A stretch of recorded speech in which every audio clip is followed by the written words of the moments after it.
this is exactly where it happened, in the parking lot of this Canadian Tire store here in downtown Hamilton. An employee at the store, a man in known medical distress, pinned down to the ground by police. And now tonight, more questions about police training.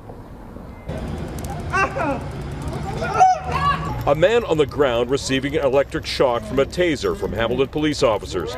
27-year-old Marcus Charles is in distress minutes after suffering an epileptic seizure. I was screaming for my life. I was terrified. Charles works in customer service at this downtown Hamilton Canadian Tire store. The staff knows he has epilepsy. When Charles had a seizure Sunday, paramedics were called. I was walking away. I was all in my own little zone. I kept walking away from people and stuff, mumbling, doing my own little thing. Witnesses said paramedics tried to restrain Charles. Experts say if someone's having a seizure, people around should make sure they're not at risk of injury.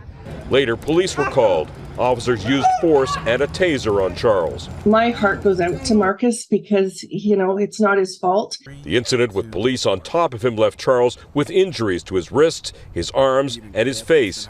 This is just so wrong.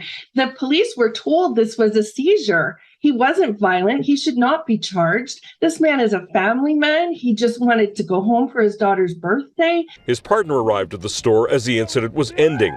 I think they weren't trained properly to deal with seizures in this situation. I feel like cops shouldn't be called into a medical distress situation. They never handle it properly. Hamilton police told us it reviewed video and deemed officers' actions were appropriate to the situation they faced. In a statement, the department said one officer suffered a concussion as a result of what happened. But Charles says police and paramedics, like his fellow store employees, knew he had epilepsy. Maintains he posed no threat to anyone. I thought they were trained professionals and they knew what seizure and epilepsy and all this stuff. I thought they were all prepared for this.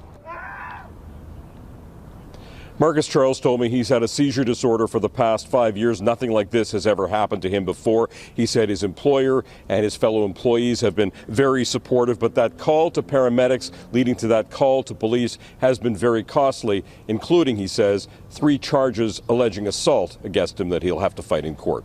Tracy. Our Seán O'Shea live in Hamilton for us. Thank you, Seán.